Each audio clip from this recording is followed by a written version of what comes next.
Wedan Antasena mrepeki kelawan panjenengan ulun. Oh, Om Indra Warkop. Hus. Kula niki dewa kita aja sak penake dhewe. Ayo kita nyembah kelawan panjenengan ulun. Nek aku iso tata krama aku wis nyembah karo sampean, Mbah. Mboten.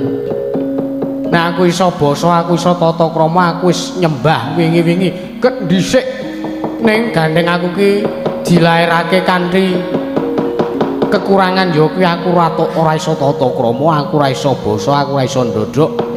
Paripaksa sampean kudu nrimo minangka dadi dewa sampean kudu nrimo. Ayo Di. Wenehno bukan baru jati kelawan panjenengan ulun. Mergane apa kok terus njaluk Simbah Baur Jati arep kapake?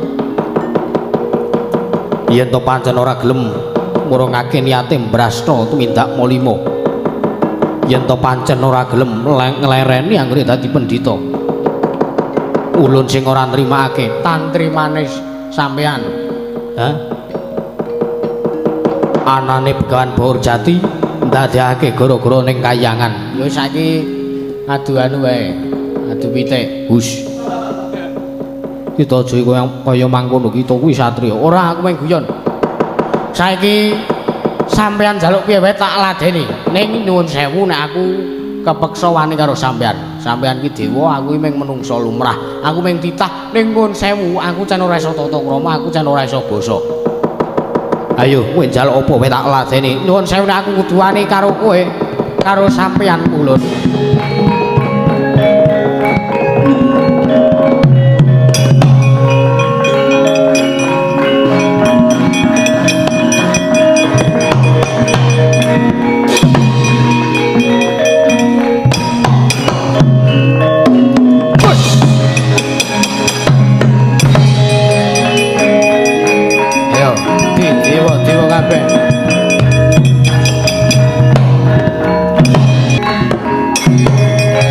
Jamu tibakno.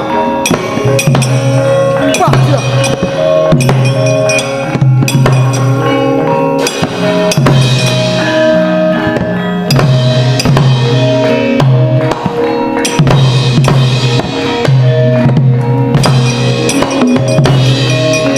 Mati kowe. Ayo. Iki latihan sabetan.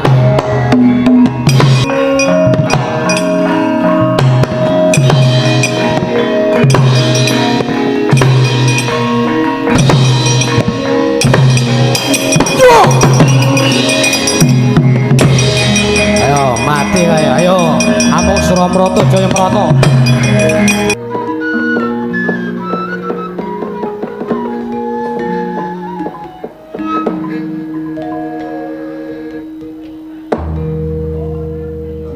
Jagone ora padha kluruk, babone ora padha ngangremi ndok, ora pangling kok. Iki kaya rawuhing sawijining pendhita. Nek ora sisip ing peningal iki dititik saka wandane iki pendhita ing saka lima. Nek ora kleru iki pendhita peparap Resi Darna. Udu, Mbah. Hah? Udu Resi Darna. Udu Darna? Udu. Darno itu kang kebun SMKI. Meneng suarane apik lho kae. Oh iya, kae Pak Darno. Kuwi Eyang Durna kuwi simbahku. Oh, simbahmu. Oh, simbahmu ki jane pira ta? Ane bapakmu ki ler rabi ki ping pira nek simbahmu kae Raja Mak? Ayo bapakku ler rabi ping 3. Wah, kalah kowe. Lho, kalah piye? Kowe kalah karo aku, kalah karo simbah piye? Wis tak dangune Raden Antasena disekecake lenggan. Heeh. Karo disambi kuwi. Sambi apa nek wedang kuwi ora kok. Ora nek to. Jroning pertapan ki ora ning wedang. Ora ana, Mbah. Wah, jan wis. Iki tukange gawe wedang iki turu. Penemban Darna anu Durna sasampunipun lenggah ingkang prayogi katuran karaharjan rawuhipun wonten ing pertapan Sela Langking. Ora jeneng pertapane dhewe kok lali. Karang cah tuwa. Oh, Uteke ku wis sliwer. heeh. Nek roh duit wah cetha. Iya. Oh, asta pertapal saru gembal, sumurante hawla. Oh. Prit kantil bututing selikur. Roda becak sapa sing duwe? Yoga sapa sing duwe? Sinden sapa sing duwe? Sing duwe aku kabeh. Wah, rusak nek ngene dalan. Mbok menawa kuwi gur sak kecekele, lagi bundhek pikire. Heeh.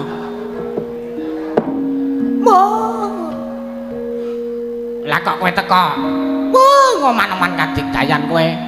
Medhar ngilmu kowe Bawor Jati. Bawor Jati sapa? Sampean ku lho, Aku Bawor Jati Penemban.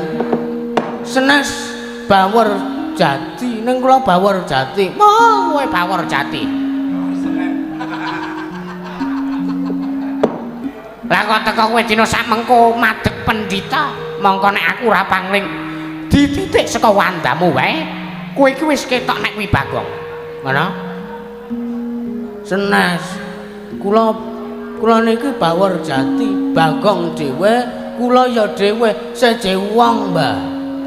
Sampeyan ampun watoni iso ngarani angger ketemu wong cangkeme jembar kok mesti di anu kaya Bagong. Oh. Kok kowe dadi madhep pendhita ki sababmu apa? Kula niki mung kepengin numpes tumindak molima sing ana ing jagat menika supaya donya ki tentrem. Supaya donya ki ora ana kerugian apapun. Ngono. Wis men basane campur-campur. Wis gak gage iki ora sewengi soalé.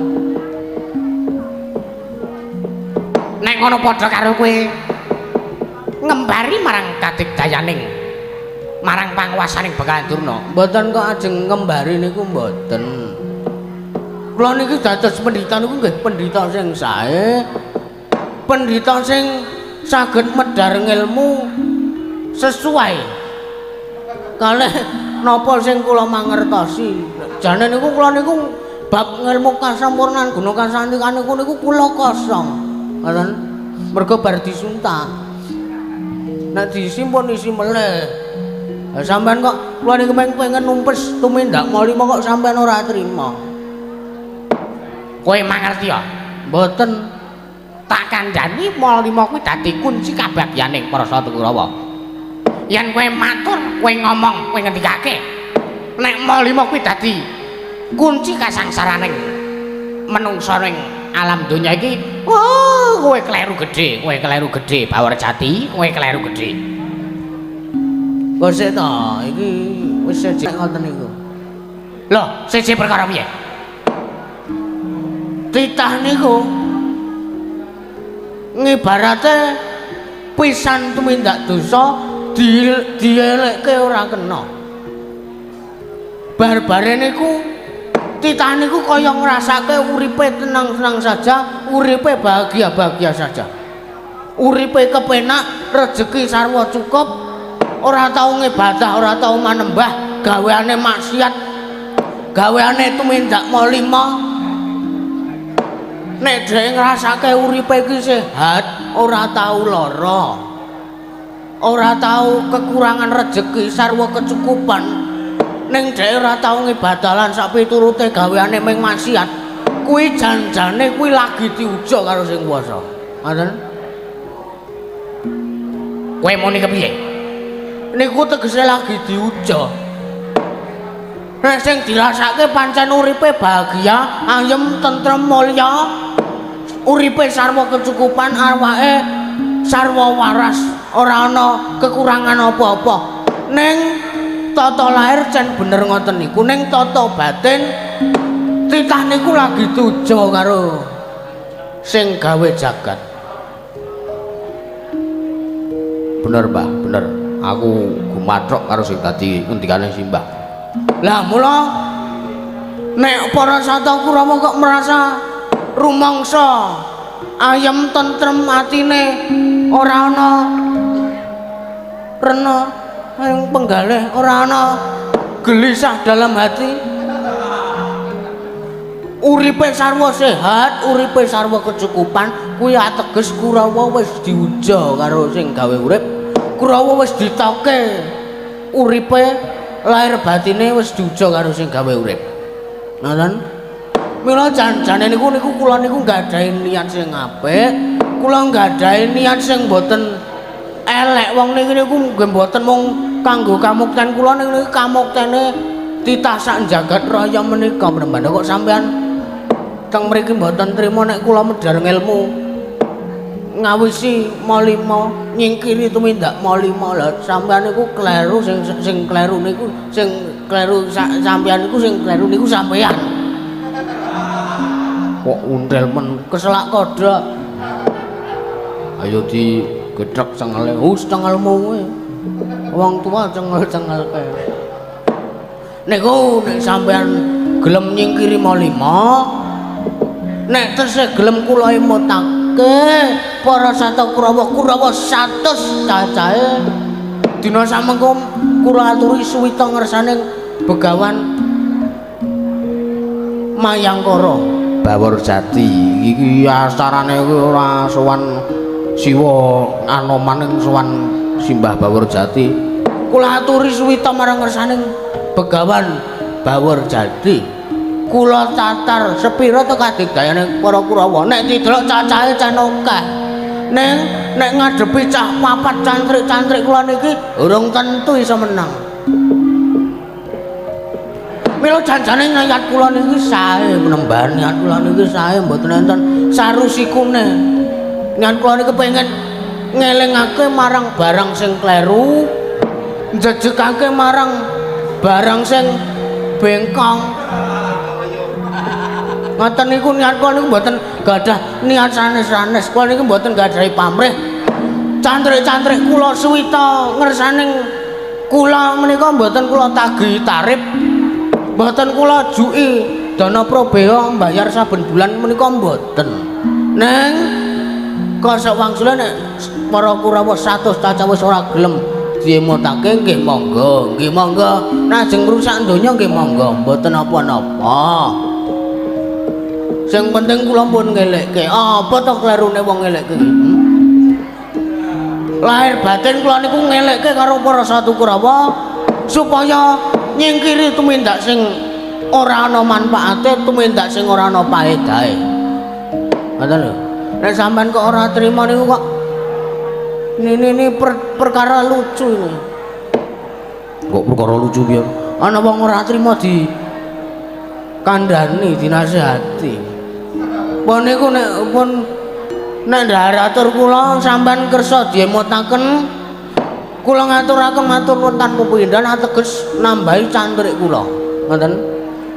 Ateges ugi kula menika sampun ngibaratipun sampun kasil anggen kula ngupaya nyernakaken tumindak malima. Ning kosok wangsule nek sampean ora kersa tak emutake Kurawa 100 cacahe ora kersa tak emutake, aja takon dosa, donya sedhela meneh bakal rusak penembahan.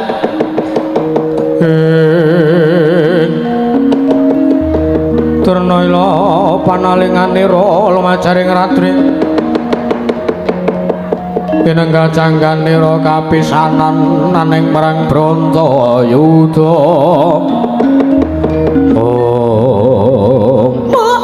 Lole astagfirullah suara gembel sumaranti habla. Nek ngono pancen cetha kowe bakal ngembari marang panguwasaning Bandurna.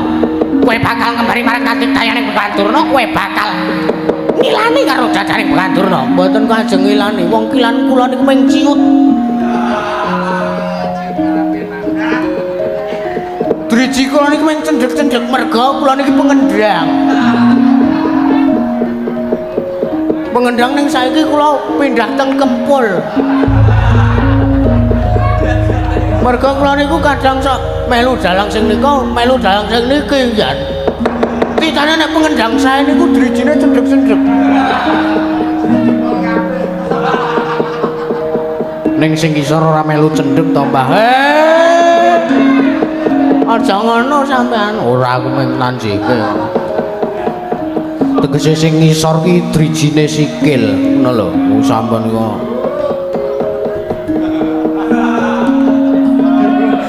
driji sikil ngono lho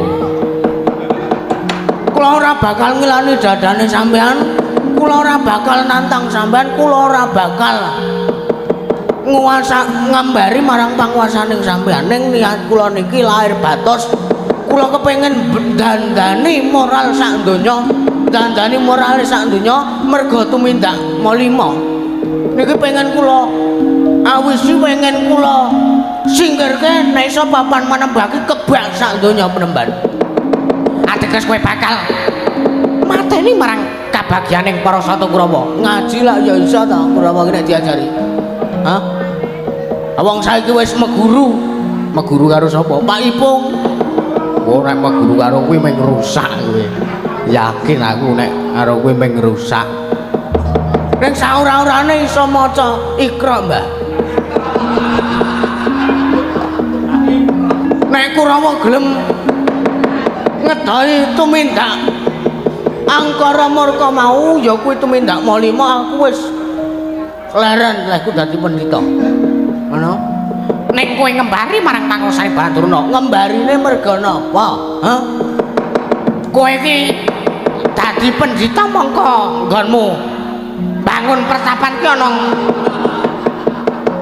ayo sanglir tetangane jepit-jepit mah jan nggonmu bangun pertapan sira langking ki ana kukupaning negara Ngastina pertapan sira langking ki ora ado saka negara Ngastina ateges pisih klebu kukupaning Ngastina ampun ngoten sampean ha apa sampean duwe sertifikate kok sampean iso ngarani nek Sela Langking iki kukupaning Ngastina no mboten iki niku gedung bekas pabrik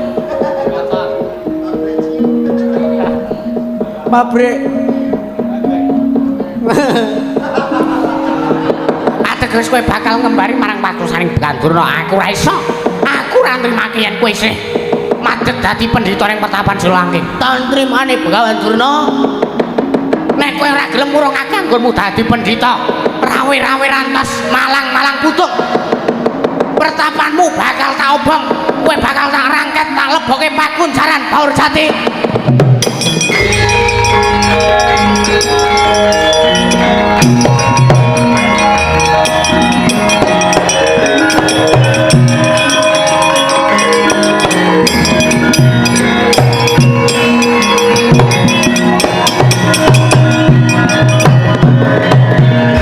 Anoman Pracandra Seta Cacarawon kapimenda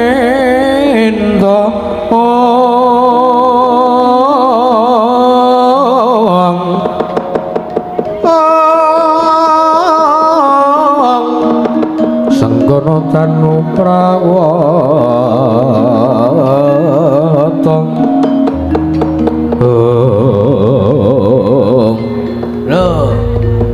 salah satu cantrikku sudah nesu karo sampean merga ora trima ngendikake ora trima ngrungokke pengendikaning pendhita ing saka lima sabar menemban sareh kemawon kula ingkang badhe mungkasi perkawis menika nasib man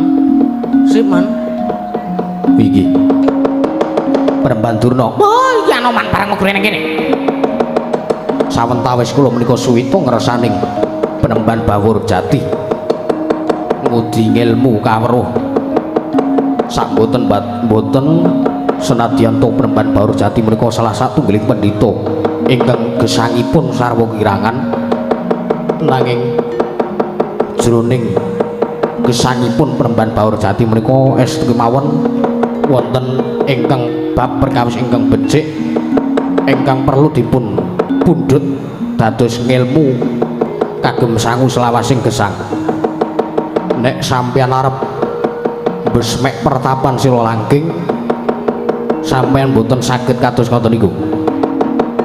Niate Penemban Bawur Jati menika namung bakal mbrasta angkara numpes marang tumindak molimo. Menawi sampeyan tetep badhe ngakahi bakal ngobong pertapan Sila Langking, kula sing boten trima. Tantrimane Senggara piye? Mang maju, mang kepiyake Kurawa satus. Kula ora bakal wedi, kula ora bakal jigo lan prengewuh. Kula badhe nandangi piyambak, nandangi ijen tanpa ruang. Kula sagah, kula boten badhe oncat sejangkah saking sidi ingkang kula pindhak wonten ing pertapan Sila Langking mriku. Caca montap lir kentap duka yayah sinipi. Netra kocak ngondara andir.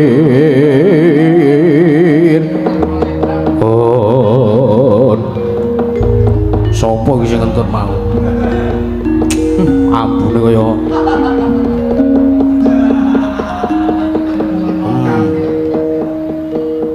Siwa Anoman kuwi ngentut wae. Mboten Raden. Kakang Gatotkaca, aku ora Dimas. Kakang Antareja, aku uga ora guwang angin Dimas. Walah, gak gayang guwang angin barang.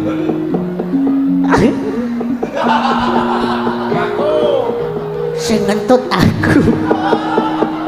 Wow, silet kaya ngene. Yung. Mbok ora anarkis to, sore iki ora sewengi. Heeh. Oh, nek pancen kowe kaya ngono cethok, kowe bakal ngembari marang panguwasaning Bagawan Durna. Kowe iso menang mungsuhan putu anak-anakku Prasata Kurawa tangeh lamun ibarate cecak nguntal cagak cebol kaya wulan uta ngitung lintang kowe ora bakal menang karo anak-anakku Prasatawa. Cobi Mang Jajal yen ngantos kula kawon mengsah Kurawa 100 cacahipun kula nyembah dlamanipun Bagawan Durna selawe taun aku metu njawab kepiyake Prasata Kurawa.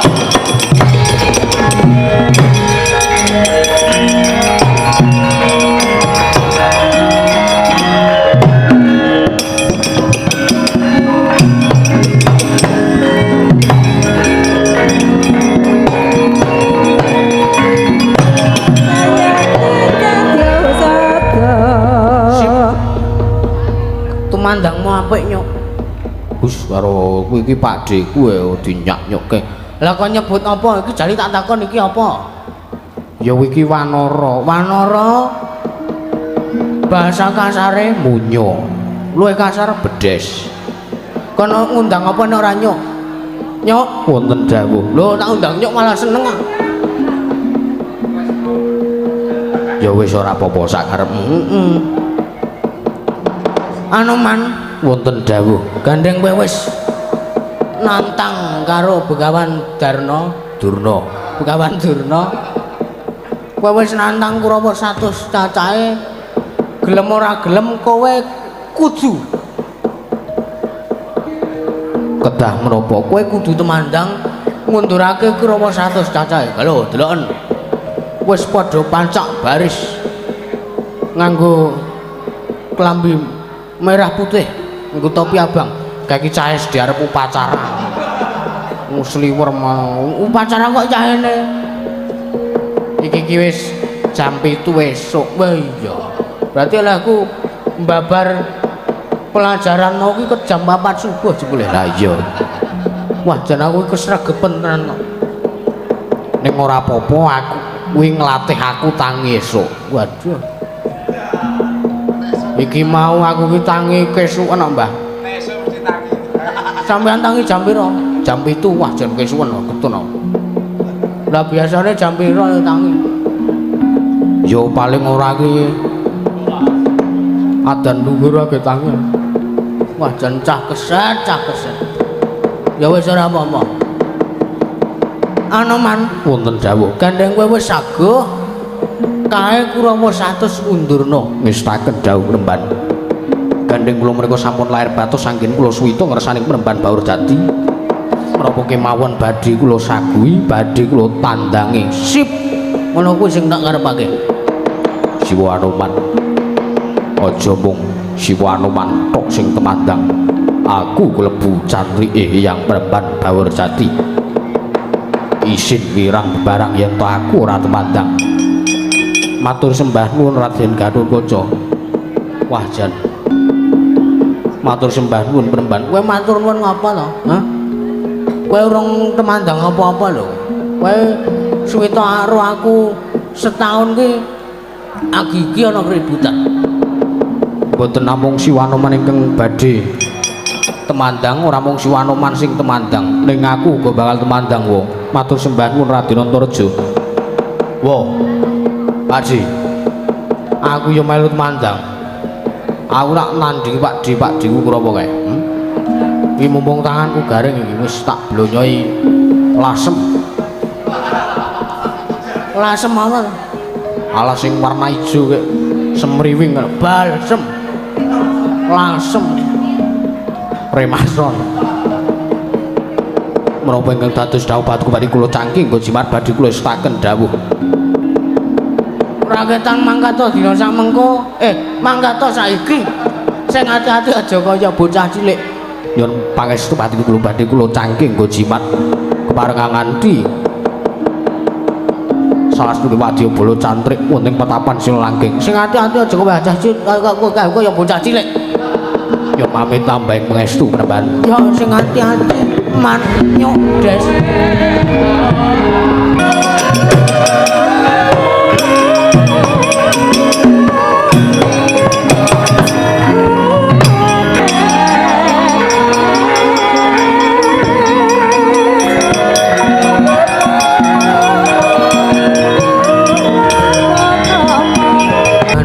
Kanane wis kaya ora ana apa-apa.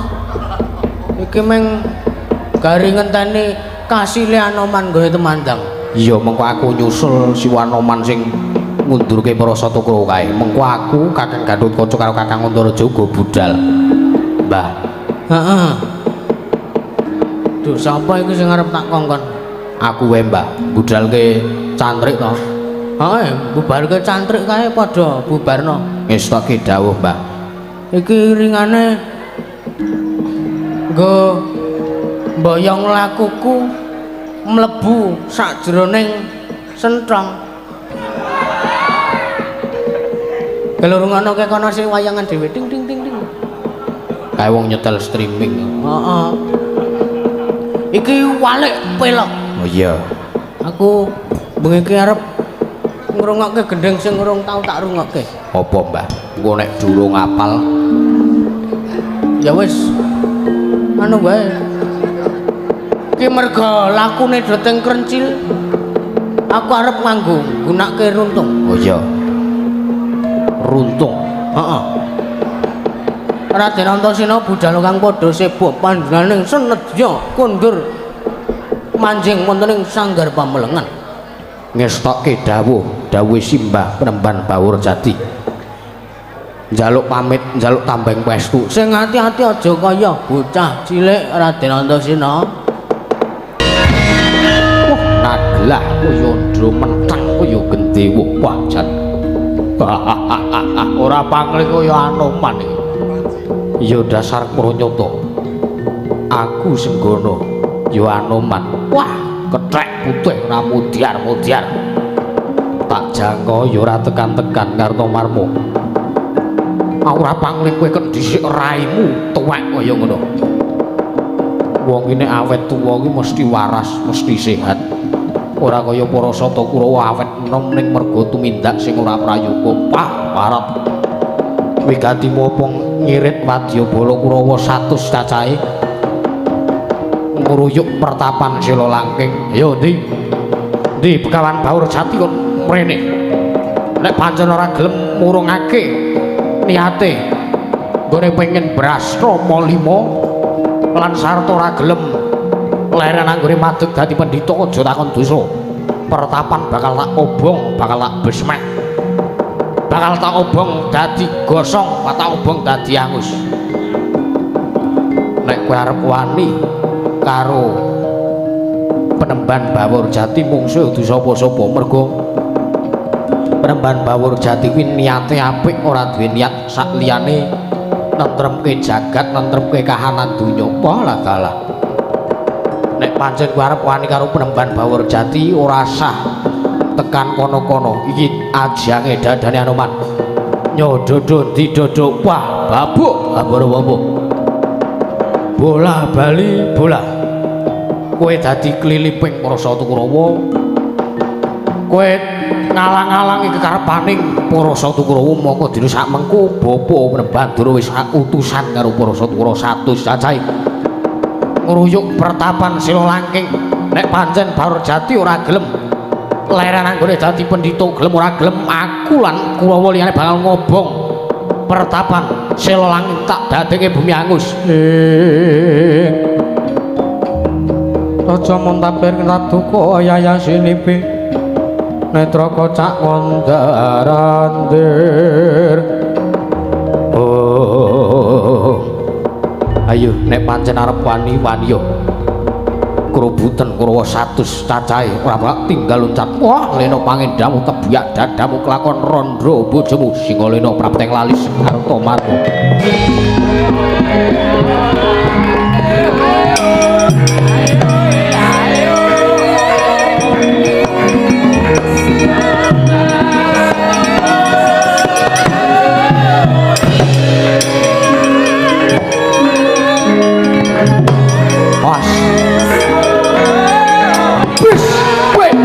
Waduh.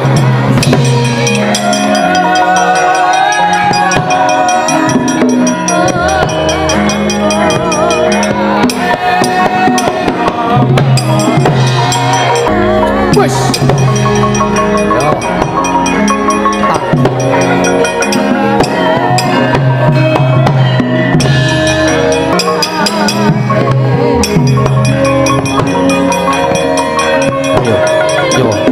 Dodong mati weh tibakno. Wes, naik bos. Nas. Wes. Wes. Cendho parat. Ayo maju kene.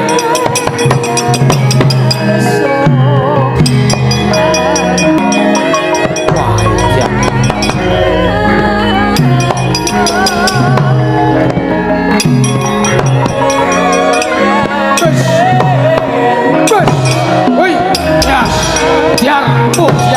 Yes. Sandiak sirah wah wonten sirahku.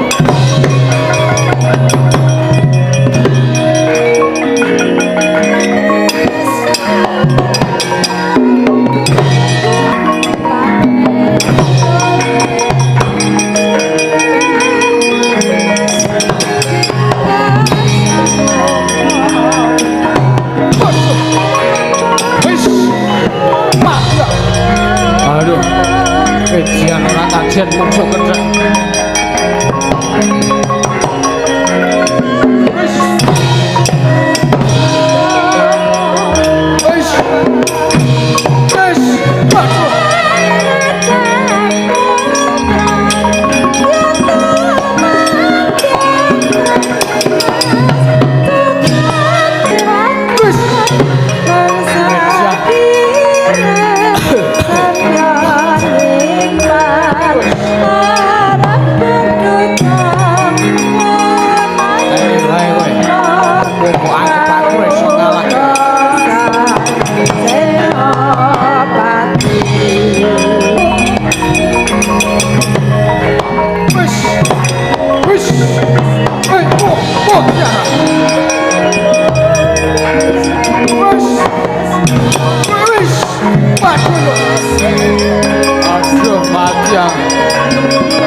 Maju nek pancen kowe wong digdaya maju.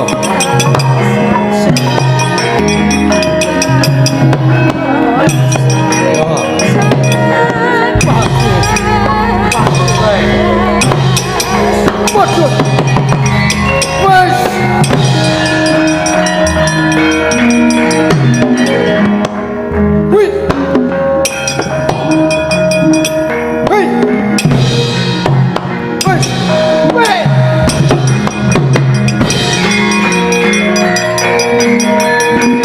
Woi, kalah.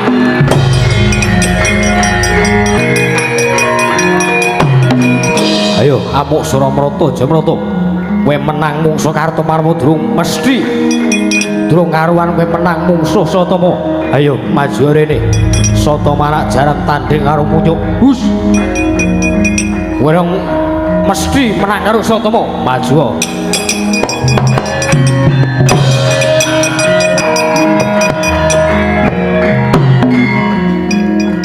Bedhes elek ora mati-mati.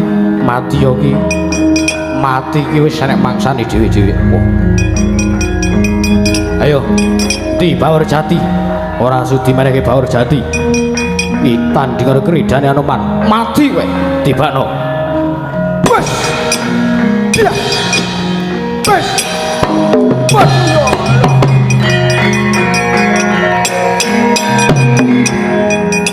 Wis.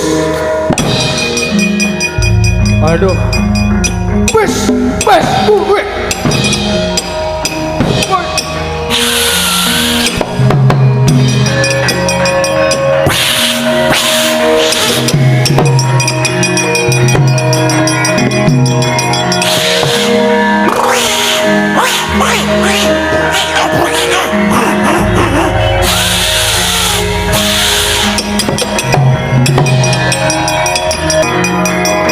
Amuk Suramrata, Jayamrata.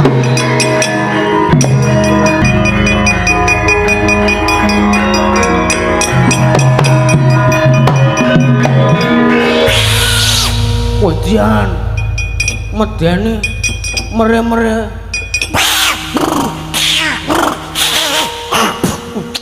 ngidoni setan ora. Ayo, kowe keplek-keplek.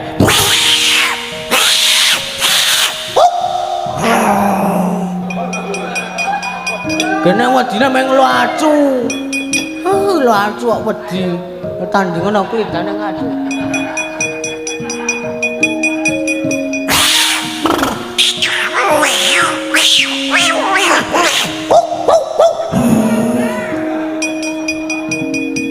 Wah, jan karo kena disenggoro macan.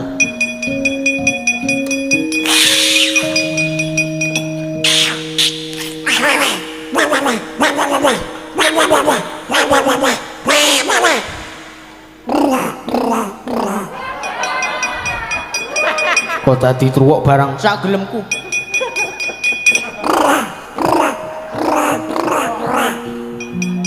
I love you banget.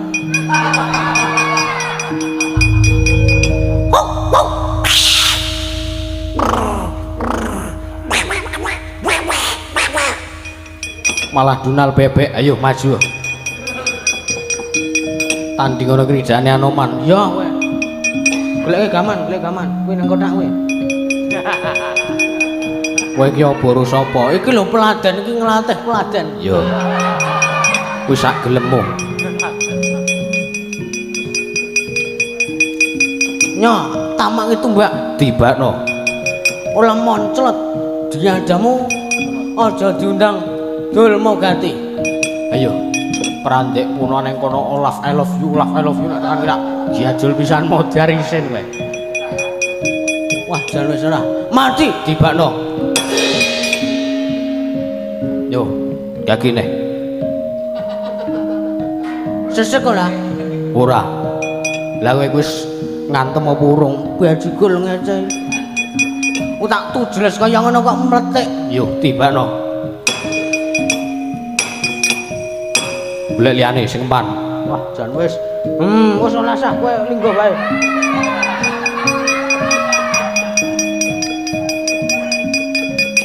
Gepuk palu cilik. Yo, tibakno.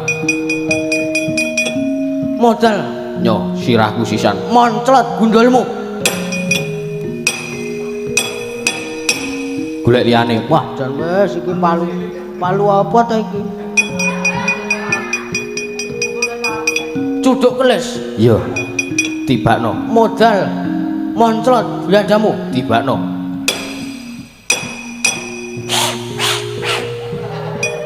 Wah, baju kula lampan. Iki gadane Citlaksi. Ngawur gadane kancane dinggo men. Yo tibano. Monclot ndasmu. Godo kok mengkilap. Mbok bal dinggo.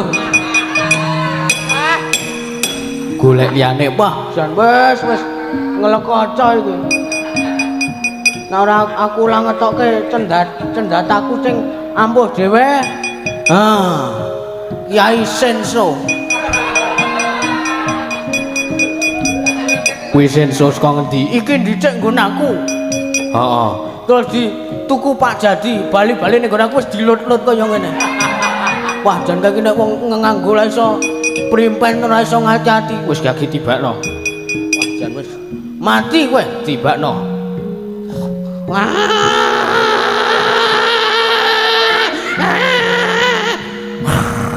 Uyo kene wi, cekele ngancing.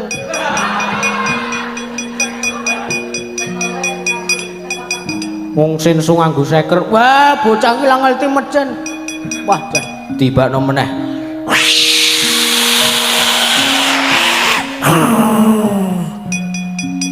Uyo kene. cekele ngancing meneh. Kowe omong karo juraganmu. Nek kowe pengen sukses golek alat meneh. Wah, jan wis. Ngontongke julagan meng sing dipenke meng madang. Sing dipenke meng nyate buki 6.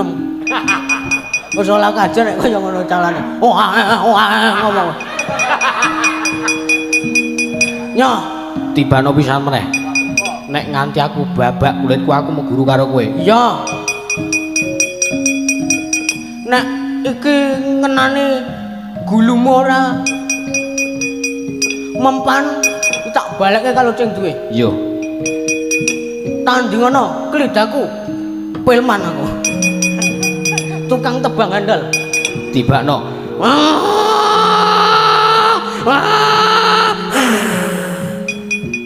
Ngancing terus sekere ngono. Wah, jan wis iki.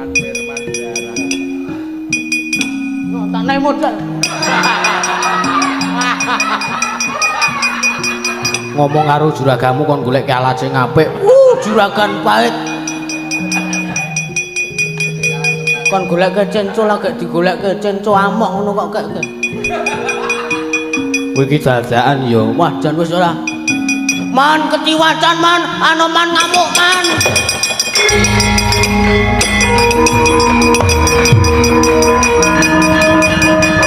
Sakarep.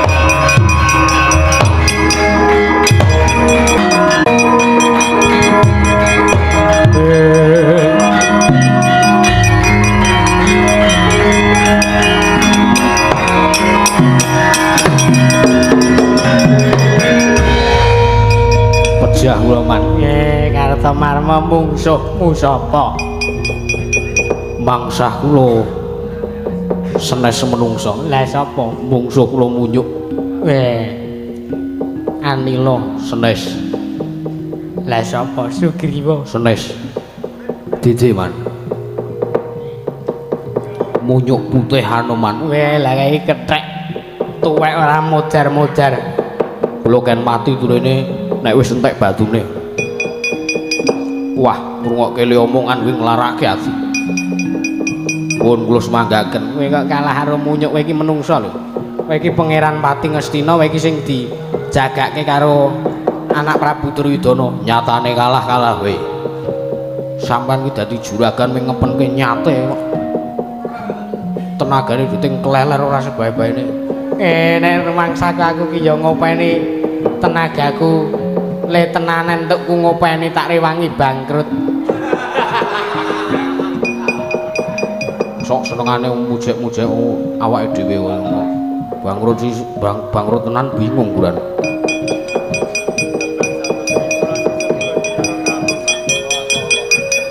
Iki posisine nang kene ngono. Iki nek bar perang ki diwale. Pejah kula man. Satama mungsuhmu sapa? Mungsuh kula Anoman. Kowe iki anak jaran kok kalah karo kethek Gus. Mboten sah ngece, Mas. Sampeyan nek kula critani lakone sampeyan dhisik iki jijiki tenan. Pun kula semanggaken. Nyatane kawon nggih kawon. Senane kok sok maido wae. Wah, pengarep apa kaya ngono kuwi.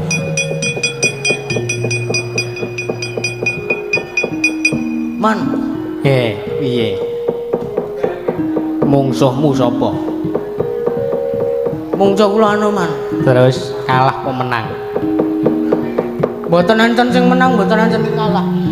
Lho kepiye to kok kaya ngono iki? Kula tamani gaman napa-napa mboten enten sing ngempan. Sampai pada akhirnya saya senso. Senso paringane jenengan iki lho man. Lah iya. Kain dhisik ya saka kowe kok le. Kok sampean kaki kula melih? Tak balekke mergo kae sekere kerep ngancing bajikul Wong tuwa latatanan. Balekke mergo cekele ngancing pun mang padoske melih kula ora gelem ngetutke sampean. Nek kaya ngeten calane. Iya wis.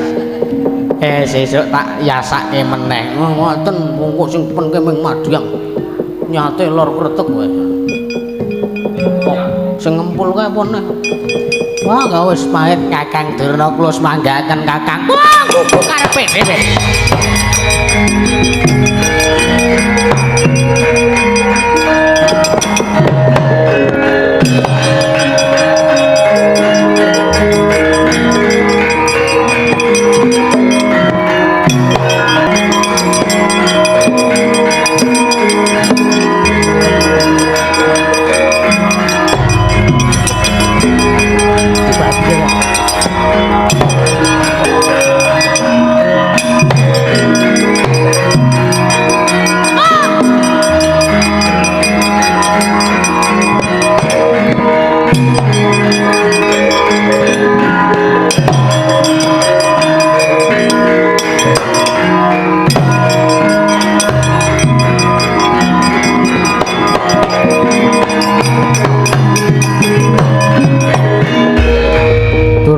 Panalinganira lumajaring ratri linangga jangganira kapisanan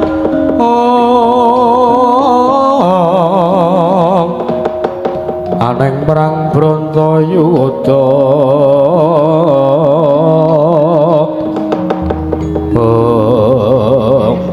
kandang blebodhong manyar-manyar semolanti semolole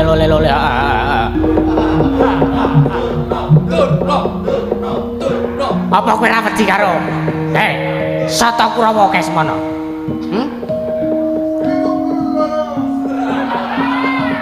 Bola kok ngono kok digo. Sampeyan ajeng pripun kok ngamuk kalih kula? Kowe wis ngembari pangmasaku, kowe ngembari kadigdayanku. Kok sithik to, iki sing temandang sapa wae iki? Hah? Sing temandang ki Anoman cantrik kula. Anak-anak Pandhawa niku cantrik kula kabeh. Kula ora temandang. Kula niku wau niku enten pertapan niku ming madang. Ngoten. Wah, apa kowe ora wedi karo Kurawa Semara kae sing isih akeh? Halo, delok ning jaba kae. Ha. Apa kowe ora wedi? Ora wedi kok. Kae semono kabeh kae. Wis do teler kabeh. Wong teler kok didel-delke. Sing baku kowe gelem leren melemu dadi pendhita apa ora? Kula urung kesel, urung arep leren. Ngono.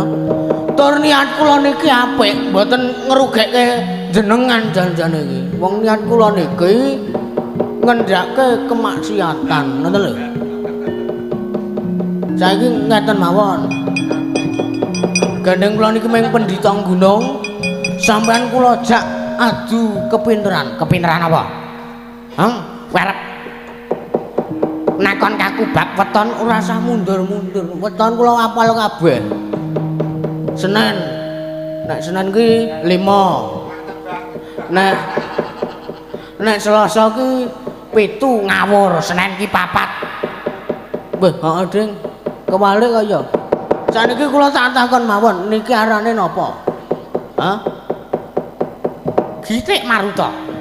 Gitik cuthik saka kayu. Maruta. Angin. Iki tibane ning endi? Sakarepmu. Wah!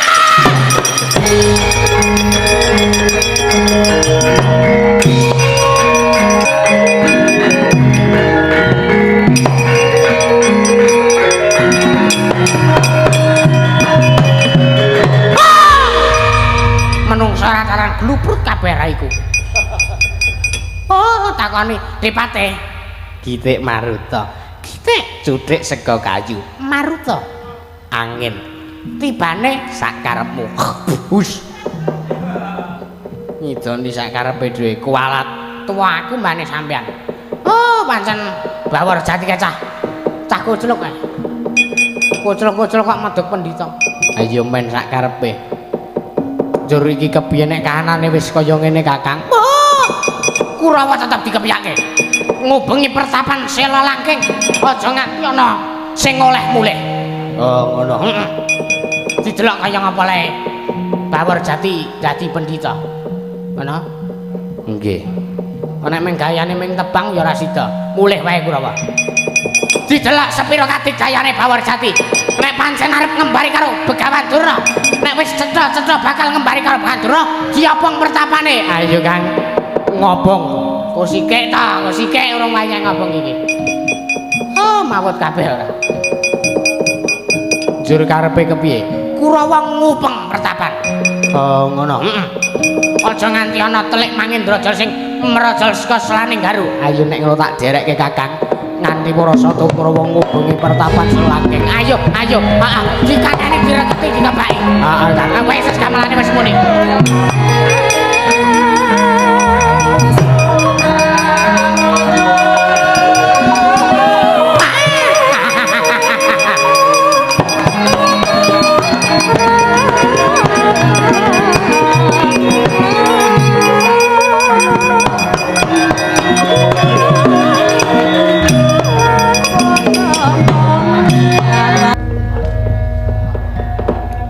Mas Trama Sidam Sekaring Bawono Kakang Narada Kakang Resi Kaneka Putra Rekencang Larudayang Pak Mong bolong kali codhe sapa sing gawe nangka basak dikapiak karitane lho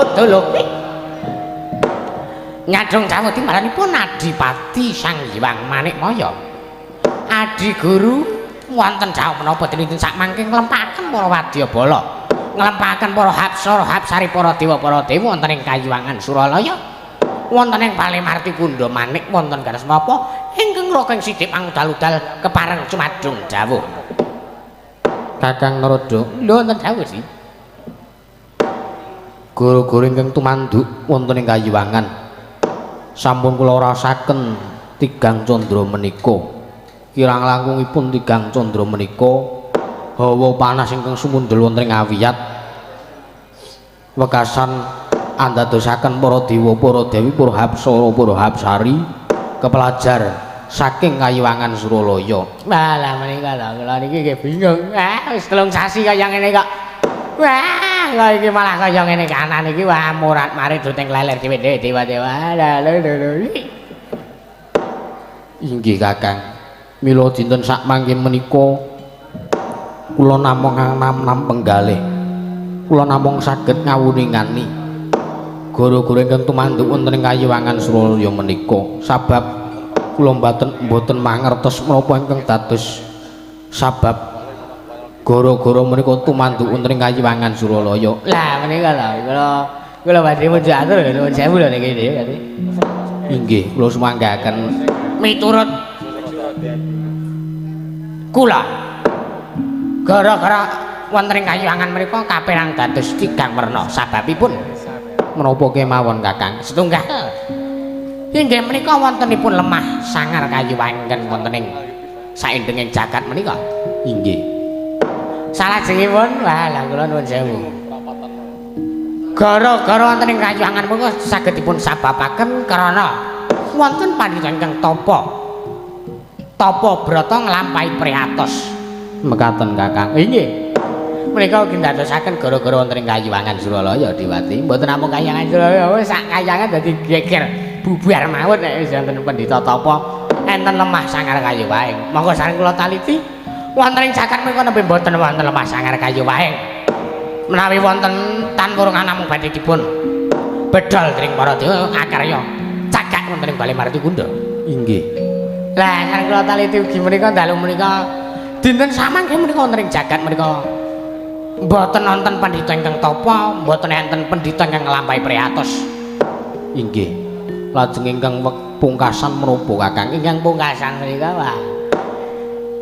Inggih menika sababipun dados gara-gara wonten kayuangan menika mboten saring jawi ambung pamutraing titah sing nglangkungi kelawan kabisaring titah.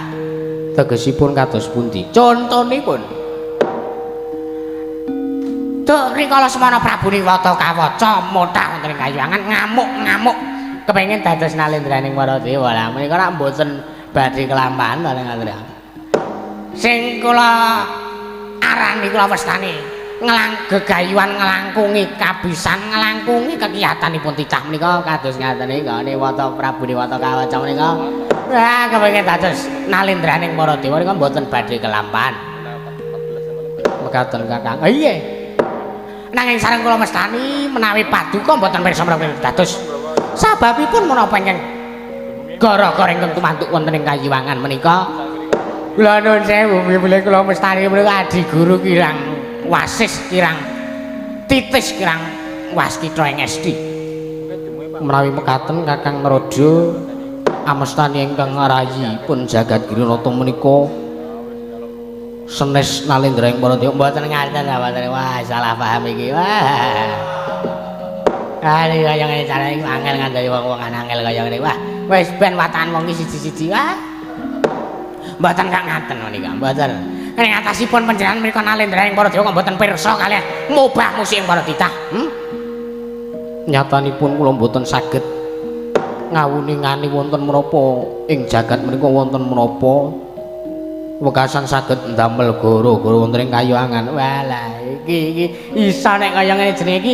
isa disebut dewa ora wasis iki kaya ngene iki. Ngaten? Inggih.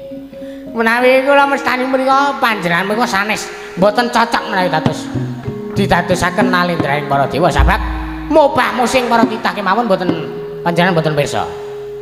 Ngaten lho. Menawi mekaten menapa ing kedah kula tindakaken. Lah kula mboten ngertos nek menika kanane kaya ngeten niku kula mboten ngertos. Sambunge piye niku kula mboten ngertos. Indra wonten dawuh. Mbok menawa sira pirsa apa ingkang dadi sabab guru-guru ning kayuwangan ana ing alam donya utawa ana ing jagat sekedhik kathah kula menika pirsa dhateng menapa kemawon ingkang kalampahan wonten ing jagat raya menika Rama Bulun. Iya yen to pancen kita pirsa, yen to pancen kita mangerteni mulgake maju nyaketa kelawan panjenengan ulun. Matur kelawan panjenengan ulun sing tetela apa kang dadi sababe kok dina sak mengko kayuwangan wis ana tigang candra. Krasa gara-gara ana hawa panas pekasan bubarake para dewa Indra nun ngestakaken dawuh. Pandhita kang kinarya wangsit pindha kumbang ngajaping tawang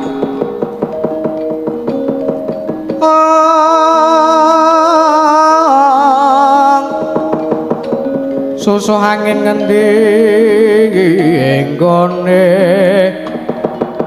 mianggali ngangkong baksi mebar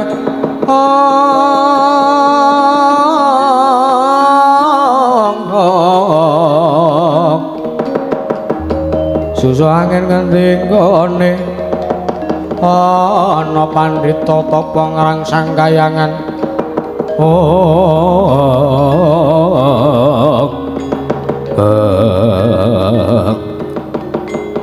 menawi paduka Kanjeng Rama kula nandhangu dhateng ingkang putra pun Indra pun Surapati dinten sak mangke menika kula namung badhe matur bilih sak mangke wonten ing jagat raya menika wonten salah satunggiling brahmana wonten salah satunggiling titah ingkang madeg brahmana ingkang isinipun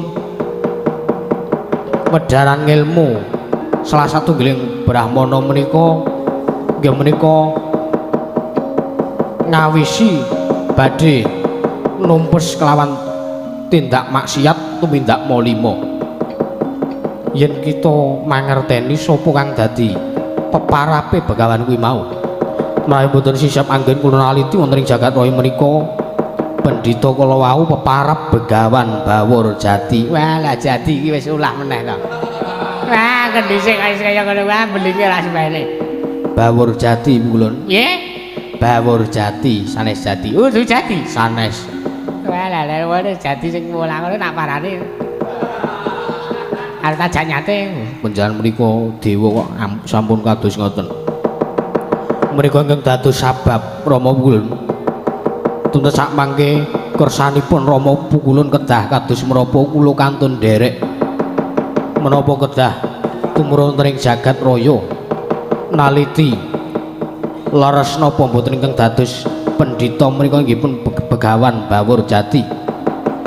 Yen to pancen kita pasrah kelawan panjenengan ulun dina sak mengko yen to pancen kuwi kang dadi sabab gara-gara ning Kayiwangan kepiyakna barisaning para wadyabala Hapsara Hapsari wadyabala dewa ngebyuki ana ing pertapaning pendhita kuwi mau menawi paduka andang bab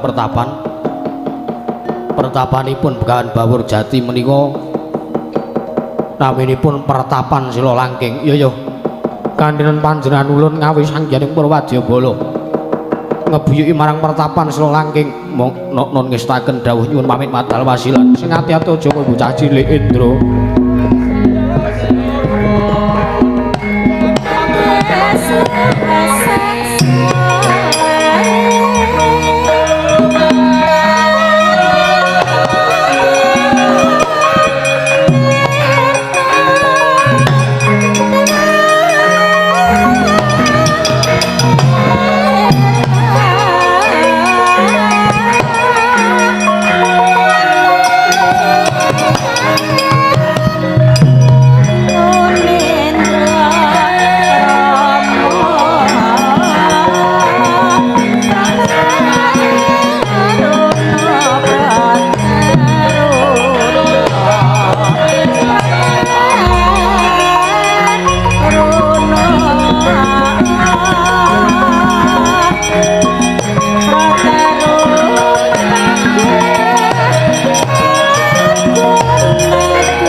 Sapa sing gawe walah kae kok ora tak elinge mau.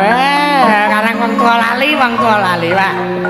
Wis tak tutke lagu jantramu di guru kula tutke ning nganti wonten napa-napa wae kula mboten tanggung jawab. Kula sampun pirsa kanan wonten ing jagat mriku. Kula tutke aji guru.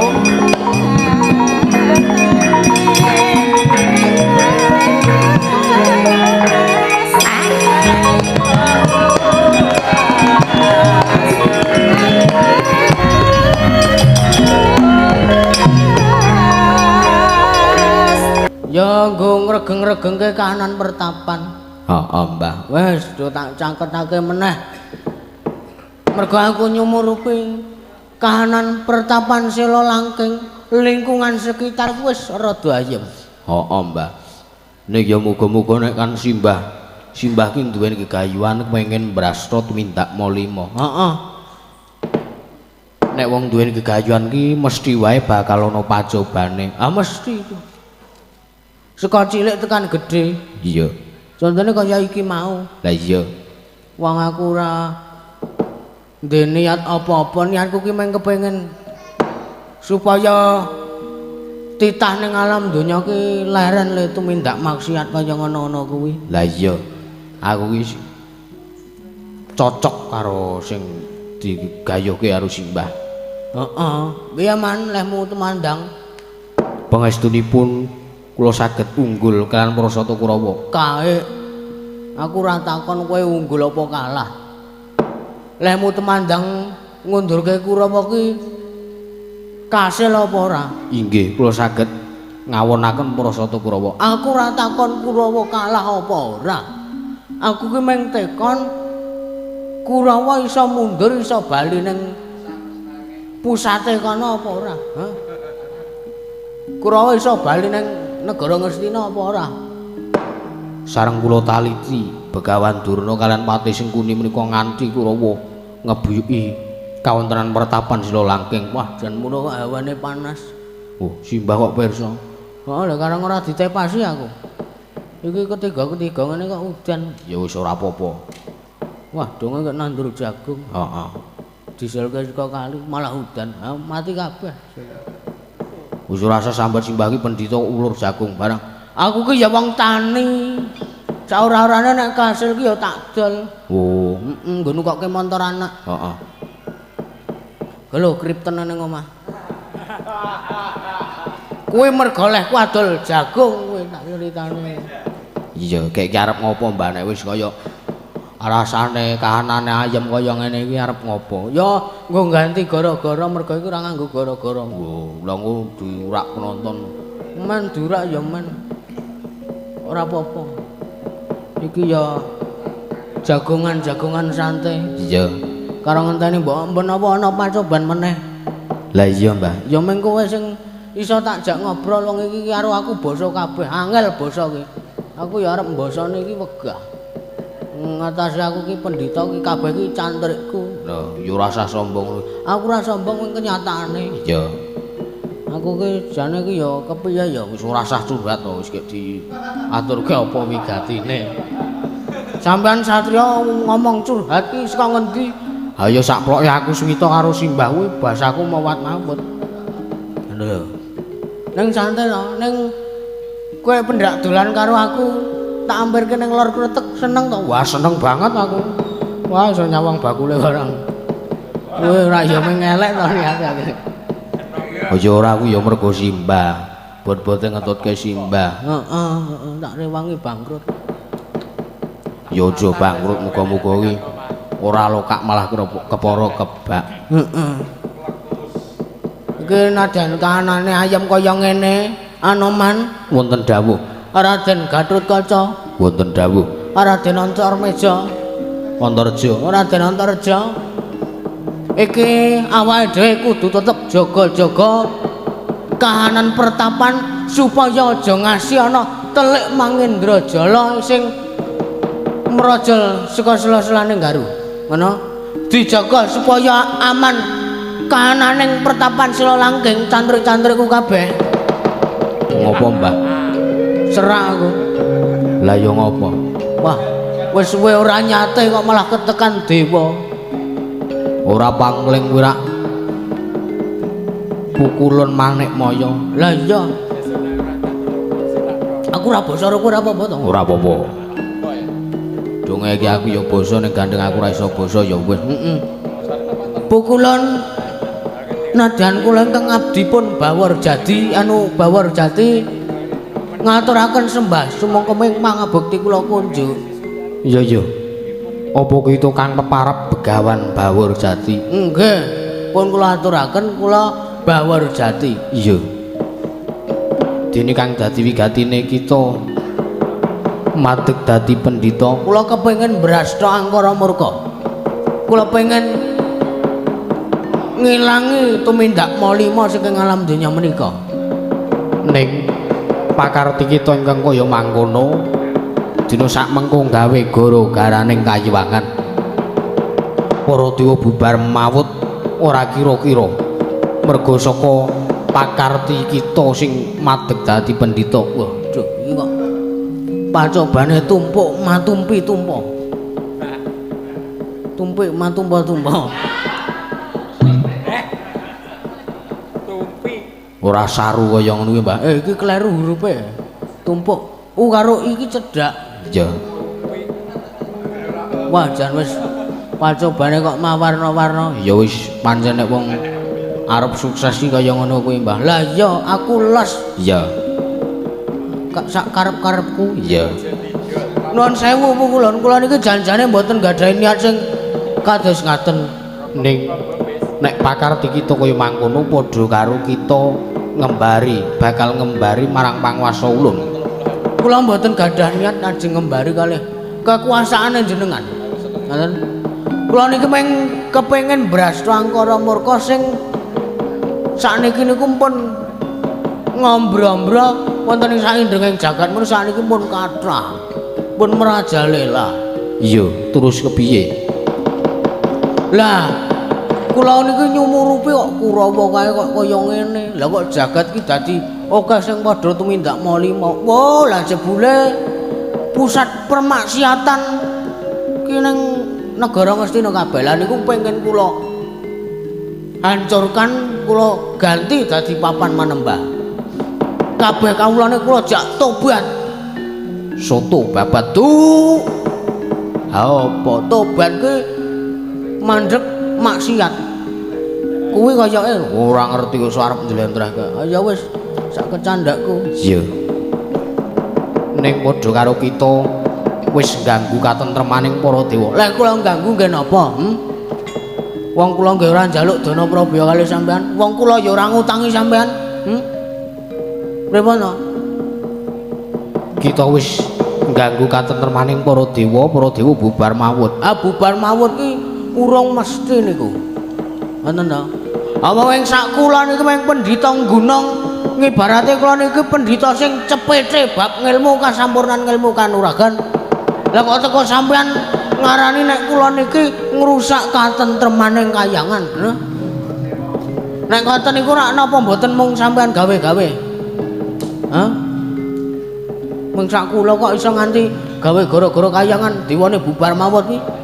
Paling ora nek gara-gara kayangan ki ming hawane panas. Nek sumuk terus dicul klambi. Widodarine barang ya. Ora kuwi sampean ki brahmana ndikane kaya ngono. Ora, iki tak selani guyon nggo ganti gara-gara. Wis sak karepmu. Nek sampean tetep nuduh kula sing mboten-mboten ndakwa kula sing ora-ora nuwun sewu kula mboten bakal leren ngen kula dadi pendhita. Ning yen kita ora leren nggon kita dadi pendhita, ulun mboyan nrimakake. Mboten trima mboten apa-napa, sing penting kula trima. Ngoten lho. Sing penting kula bahagia, kowe rasah ra apa-apa, gampang. Ngoten lho, kaya story-story mbekane kok. Yen ngono kita wani kelawan panjenengan ulun. Kula niku ketriyen mboten wedi kali sapa-sapa. Aja kok jamak lumrahing menungsa. Nadyan dewa medun. Lho saiki wis medun ta iki. Kula mboten bakal wedi nek posisi kula bener waton anu arep kudu-kudungan kresek. Pun niku titik. Niku gegaraning gesang kula niku. Yen kita wani kelawan panjenengan ulun, ayo metu njaba yen pancen kita ora gelem nglareni anggon kita dadi pendhita. Pertapan kita bakal ulun nobong, bakal ulun dadi sungsang bawana, bakal ulun bumi angus. Mang metu njaba pukulun.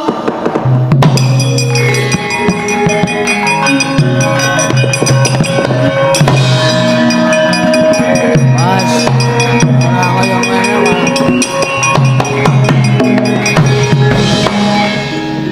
Malah meniku sak mangke dados geger peneban. Men, kowe wis sago mbantu aku to. Kula menika saguh mbiyantu nanging menika ibaratipun menika sampun dewa ingkang tumiyup wonten ing jagat menika ingkang temandang menika dewa. Ingkang dados pacobanipun menika dewa. Lah apa kowe wedi? Hah? Apa kowe wedi karo dewa? Gedhe tur dewa. Kenal pot. CB. Mboten kok perkawis ajri kelawan mboten, derajat kula menika namung titah. Derajat kula menika asta kula menika namung kewan, kula menika wanara. Kok sithik to, Man? Kowe iki ra anake Bathara Guru to? Inggih. Masa karo bapake dhewe ora wani? Lah menika ingkang dados sabab titah wonten ing jagat menika setunggal kedah nyembah marang panguwasaning Dat Kamurwedat. Angka kalih nyembah kaliyan tiyang sepuhipun piyambak-piyambak utamane tiyang sepuh kula Rama kula. Kula gandeng pukulun Sang Hyang Manikmaya menika wong atuwa kula mboten saged. Wah, ya wis. Angel kowe wis kowe mundur kono. Saestu panjenengan mboten gerah penggalih. Ora, ngopo aku sumuk atiku. Iki mau putra-putra Pandhawa urung temandang. Antaraja mengambles bumi tok. Ora temandang, ora nyundul wong. Nyun pangapunten ya.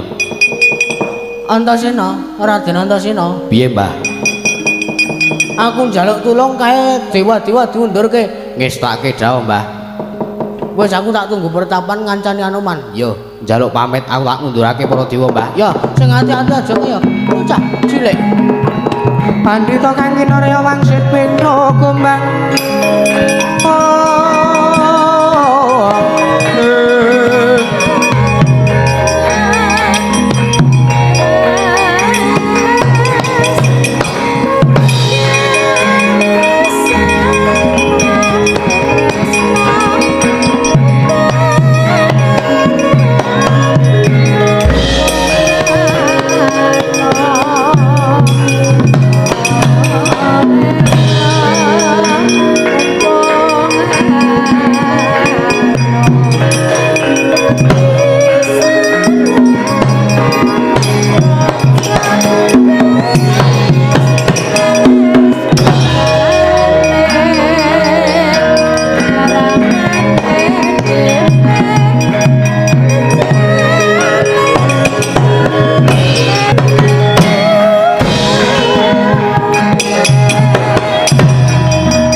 kunjing langit kelap-kelap katon lir genjang alis risang maweh gandrung saparan katul bukir moyak mayek saking jas balewur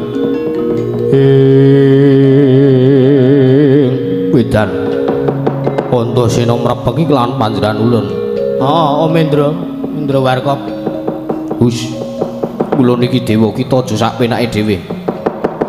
Ayo kita nyembah kelawan panjenengan ulun. Nek aku iso tata krama aku wis nyembah karo sampean, Mbah.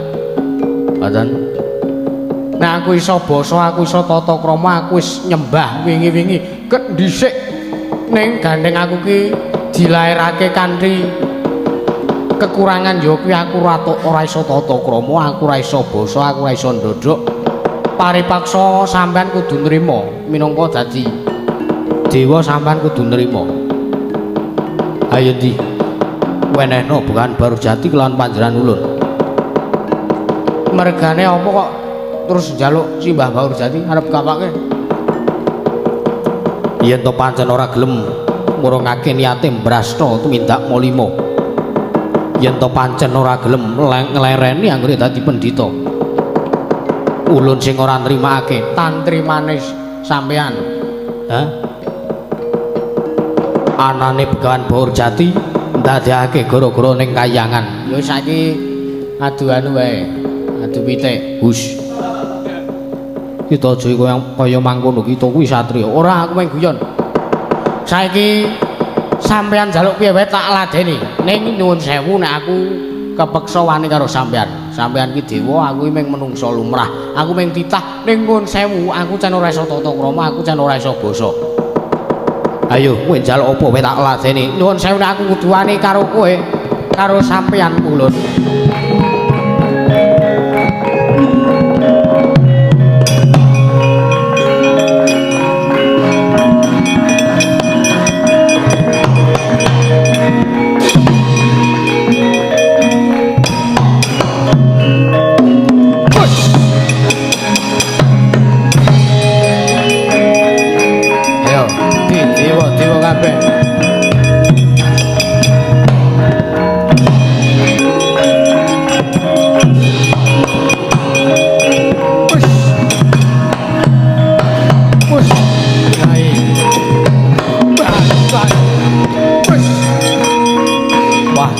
Hare Krishna.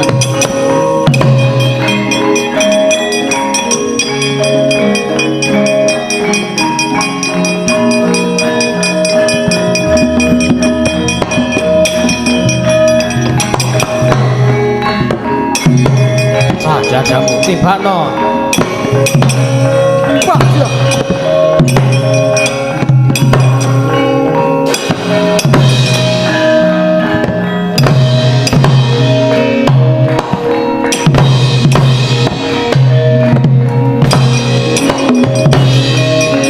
Mati kowe. Ayo. Iki latihan sabetan. Udus. Yo kowe. Ya, mulai.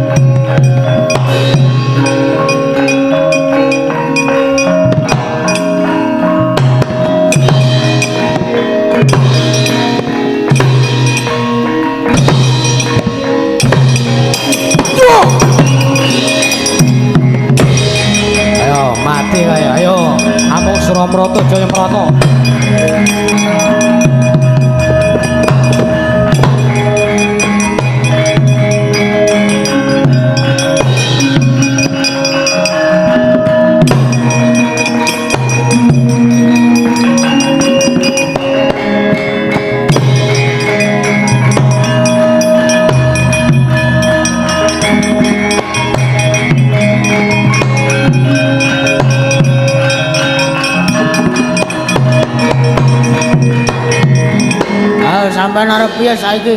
Hah? Dewa jagone sampean si Indra wae, Mang Indra kalah karo cantrikku. Ha, sampean arep pripun? Keparat kita ora tata krama panjenengan ulun. Kula niki posisi kula bener. Nek sampean dewa kok pakartine kaya ngaten niku kadewatane ilang. Nalendraning para dewa pun ilang. Sipating nalendraning para dewa niku pun ilang, mboten wonten. Kosong ibarate niku sampean niku kosong. Yen pancen kita ora gelem murungake. Merga ulun wis pirsa sapa sejatine kita. Jale kula sinten Mang Bedhek? Hah? Napa kula mirip artis Bollywood? Kita aja clemongan. Nek pancen kita wangkut, kita aja wani-wani kelawan jagone ulun sing siji iki. Monggo Mang jagoke. Mati jeneng aku.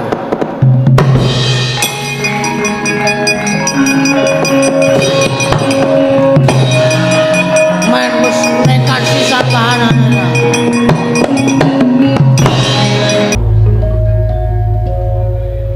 Niwang Agung muga ngayomana marang Praja Ngamarta lan sak isinipun. Oko Prabu kula nyuwun sewu. Kula nyuwun pangapunten sewu-sewu kalepatanipun ingkang rayi tadah wadana. Krana dinten sak mangke kula sampun wantun nambaya ngirawuh paduka jengandika Kanjeng Koko Prabu Indrawati. Tedhak rawuh wonten ing Praja Ngamarta.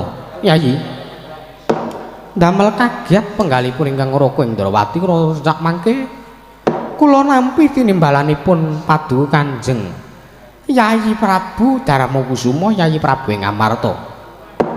Ngantos kadhetire kula gelak-gelak lampah kula tumuju prapteng wonten Praja Ngamarta. Namung badhe kepengin nanjaken wonten menapa ta dene paduka Yayi Prabu nimbali dhateng ingkang Raka Indrawati.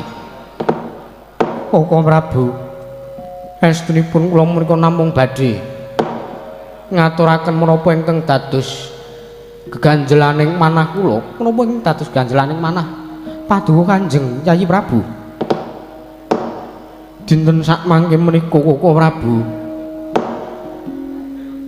sampun wonten tigang candra menika negari ing Ngamarta kadedenipun Catanyani. Lho, kok saged mekaten?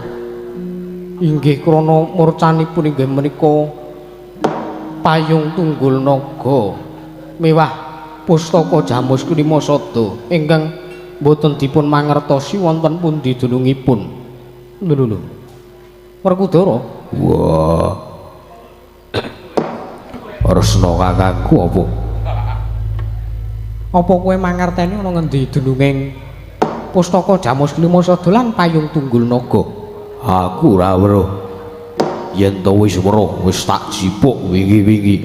Wah, slidrak kakangku. Lah iya. Nek kaya ngono berarti cetha murca saka pagedhaning pusaka. Pustaka Jamus Klimasada karo payung tunggul naga dina sak mengko encat saka pagedhahan pusaka. Mila dinten sak mangke Koko Prabu kula nyuwun iguh pratikel menggah wonten pundi dunungipun Pustaka Jamus Klimasada menika lenggah miwah wonten pundi dunungipun payung tunggul naga menika Koko Prabu. Dinten sak mangke saestu ingkang rayi Ngamarta namung badhe nyuwun tulung ngersanipun Kanjeng Koko Prabu supados sak mangke ningali nggih menika kaca paisan ngawuningani wonten pundi dunungipun Pustaka Jamus Klimasada miwah payung tunggul naga Koko Prabu. Gonjang ganjeng langit kelap-kelap katon ganjang alis risang mawe gandrung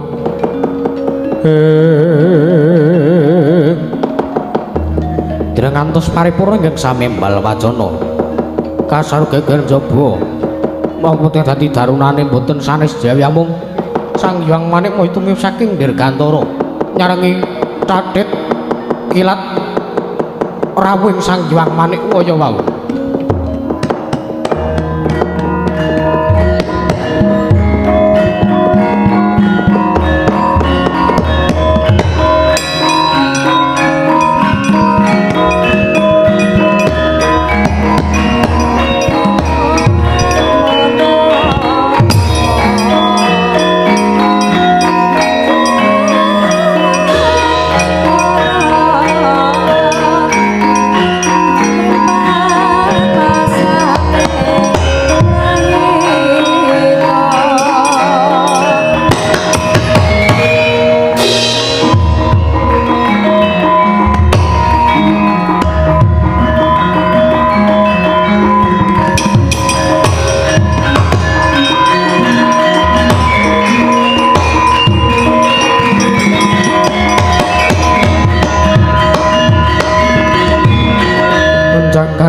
langit kelap-kelap katon lir genjang alis risang maweh gandrung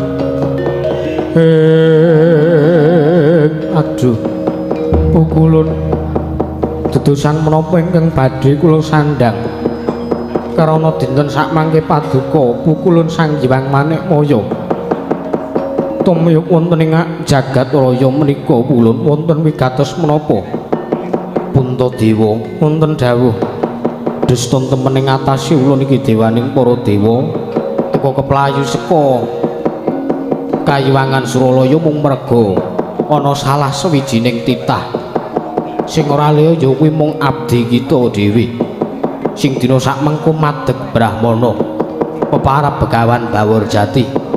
Begawan Bawurjati ndadekake gara-gara ning Kayuwangan para dewa bubar mawut nungsang muyang ngumbuk bentus ngudel bingung mung merga saka Begawan Bawurjati sing madeg dadi pendhita. Mari kedah kados mekaten kula kedah tumindak menapa kula tulungono ulun jaluk senjata pitulung tumbak kenceng. Aduh Koko Prabu kula mboten saged tumindak menapa-menapa Yayi.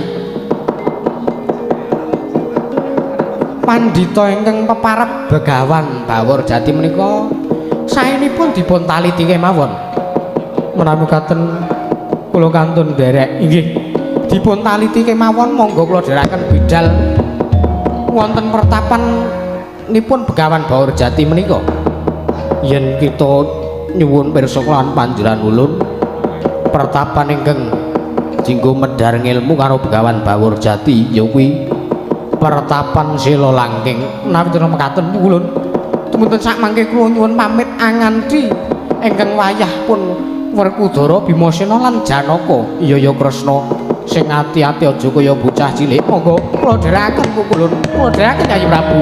Inggih.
Sang Arjuna semaya kangge manungsan kasrepan tingkaing mungsa lek Janaka. Ayo aku ngerti wis ngerti pukulan Manikmaya iki bar saka pertapan mesti wae mlayu ning negara Ngamarta wadul karo para pepundhen Pandhawa. Antasena aja dadi pepalanging lakuku. Yen kowe dadi pepalanging lakuku aja takon dosa aku wani karo anakku dhewe. Ora apa-apa kowe labuh karo Simbah Bawurjati terus sak mengko aku ki lair batin nggonku suwita karo Simbah Bawurjati. Nek pancen kowe ngeyel berguguk utawa waton kowe wangkot ora gelem sumingkir tanding karo kridane pamanmu. Ayo sapa sing arep njajal mak cilik?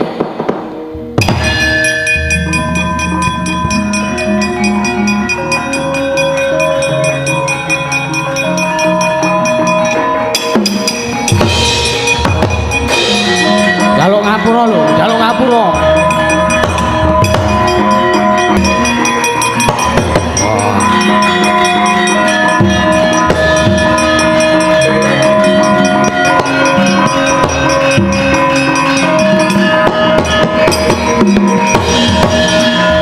Wah, iki cah edan Wah, iki cah wong tuwek. Wong tuwek isane ming bangun apa jenenge? Bangun miturut karo Bacara Guru, bangun miturut karo wong elek. Kowe gelem menehke Bawor Jati apa ora? Kae simbahku, Pak. Arep sampean bapakku ning aku ane karo sampean. Ayo. Bedhae sampean ngongkon aku nukokke rokok susuke dipek dhewe ora entuk tak pek. Ayo. Nek pancen kowe wakot dadi pumalang ing Werkudara, ayo gage tandingana bapakmu njaluk pangapura nek aku kuduane karo sampean, Pak.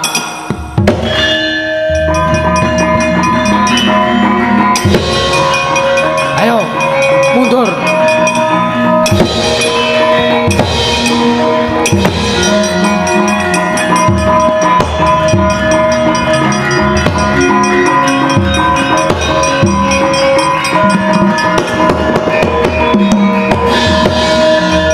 Agene meng tak jadu garis kowe kalah. Garis kok ringkih kaya ngono ora. Ayo maju kabeh, ayo Siwa Ndrawati tak enteni Siwa.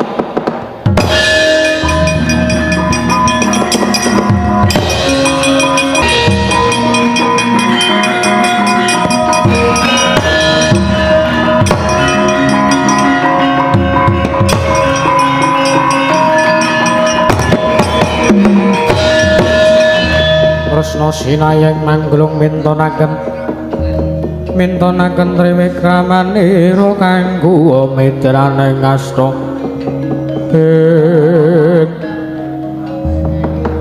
Wah Siwa Ndrawati, wah Antasena, wah ora sah nira kowe. Bedhae aku wis suwita karo pendhita anyar. Aku lair batin nggone suwita karo Begawan Bawor Jati. Antasena. Piye, Pakdhe? Ora lah kok teko digdaya temen. Adik gurumu teko digdaya temen. Lah iya karang guru kowe wajar-wajarke ora. Ayo ndi sing Bawor Jati kon tekan kene. Sing peparap Bawor Jati ndi wewujudane kon tekan kene. Ayo tak jerake ning pertapan. Nek sampean arep ngerti sapa sejatine Begawan Bawor Jati, De.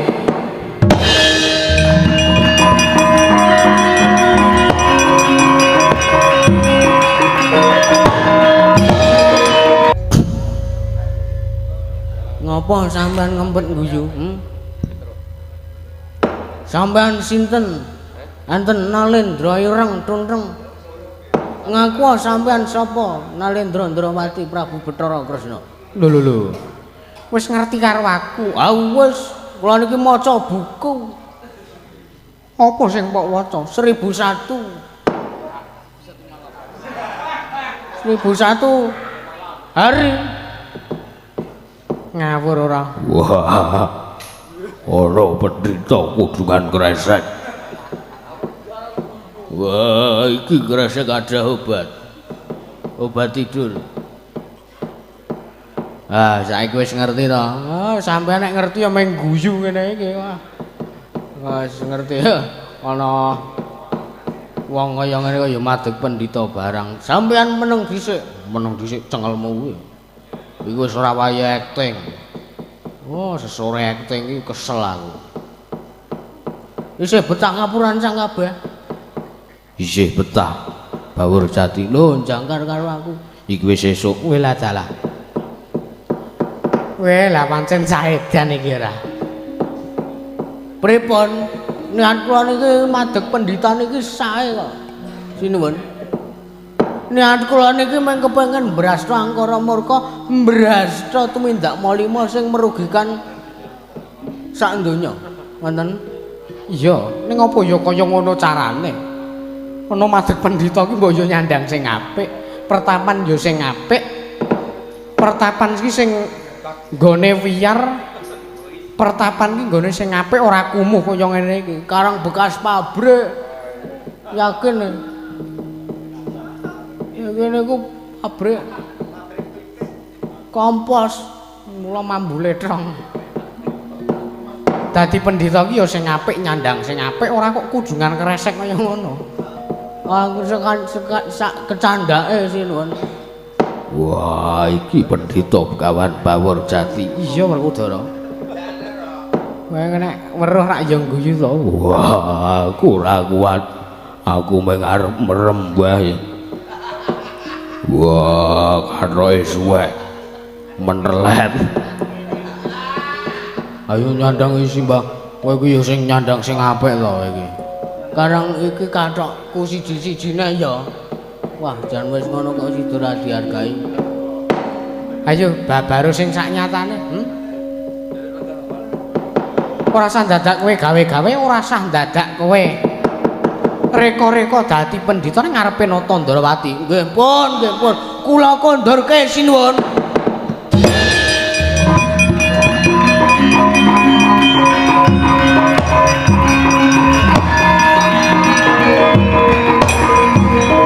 Larang ngono to.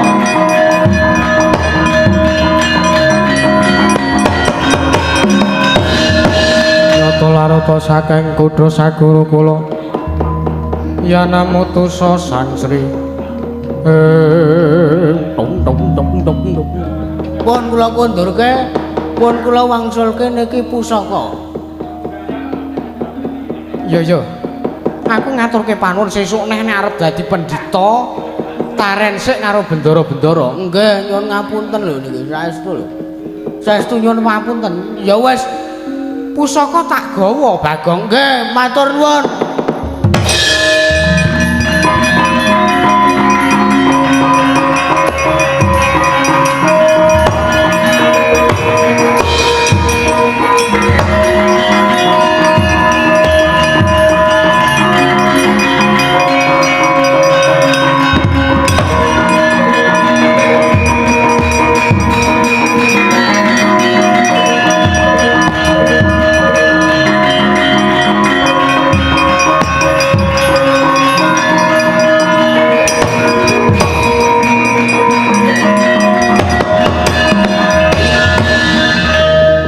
Kahanane wis ayem. Ayem apa iki seneng loro niki, Den?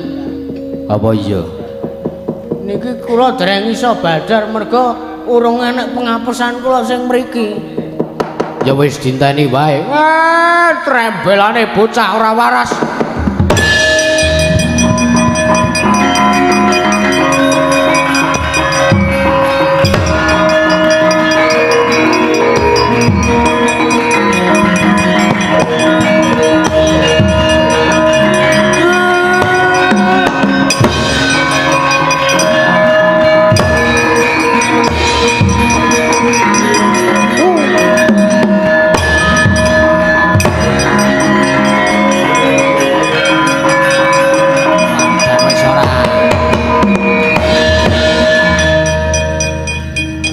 Iki pengapesanku agri iso badar aku. Mbok yakin. Dadak dadi pendhita barang iki ngapa? Kuwi kresek ada obatku to? Aku ki wis wong tuwa kudu nganggo obat kok malah kreseke go lunga. Ayo ora nesu, Mir. Hus. Marmir. Ayo. Badar ora? Badar. Iya, pose.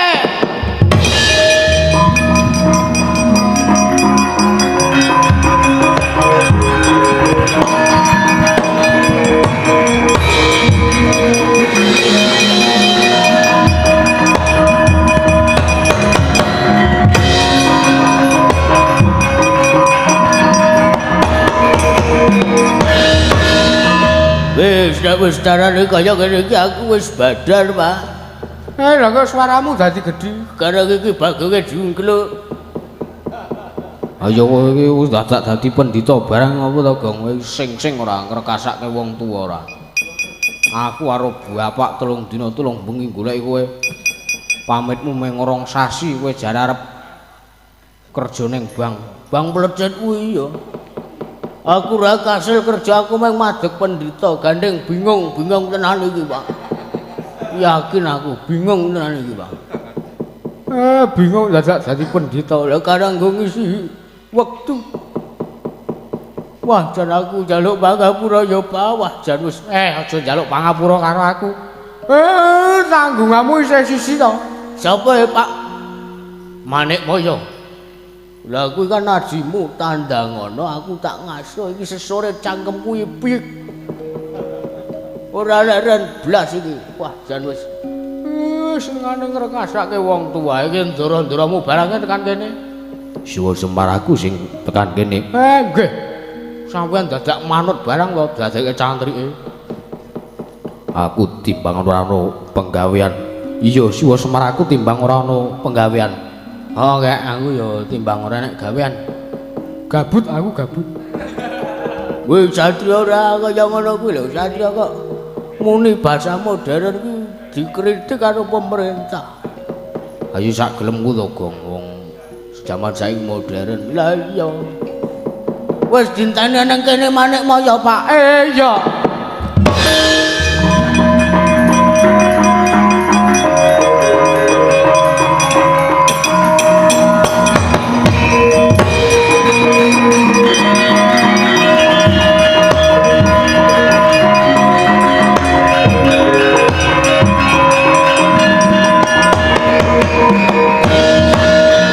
Lara apa to, Pak? Jan wis wong ki nek ketiban dari kuwi kaya ngene iki, Pak. Wah, kurang-kurang bejane ki engko ming cemplungke kawah. Dieng, Hus. Kawah Candra Dimuka kawah Dieng. Bagong. Mergo patrap kita ingkang kaya mangkono, mergo pakarti kita ingkang kaya mangkono. Kita padha karone wis nerajang waler, nerak pacak, nerajang merbatang. Nggih, terus parengipun badhe kedah napa? Kula mung kantun manut pukulun. Kita kudu ulun boyong, ulun bakal cemplungake ning kawah Candra Dimuka. Alah, Pak njaluk tulung, Pak. Weh, janran.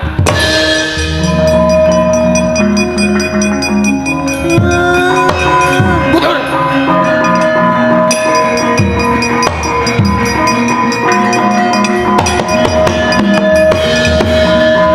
Mereka den prayitna semuri reseka balik yung Iki apa to jane iki? yung Arep nyilakake wong tuwa kowe, Arep ilang-ilangan ndok siji kowe, Wis ora apik kok dadak disogok-sogok. Iki esuk-esuk ora saru, men, ora saru iki, Bokongku tok sogoke nganggo gite. Ora bangerane gawean aku. kowe mau muni piye, Bagong kedah kula boyong wonten ing kayuwangan, badhe kula cemplungaken wonten ing kawah Candra Dimuka. Wah. Ya. Badhe kula cemplungaken wonten ing kawah Candra Dimuka. Hah. Tandhi ngono bapakne sik. Bali ora kowe? Bali ora? Bali!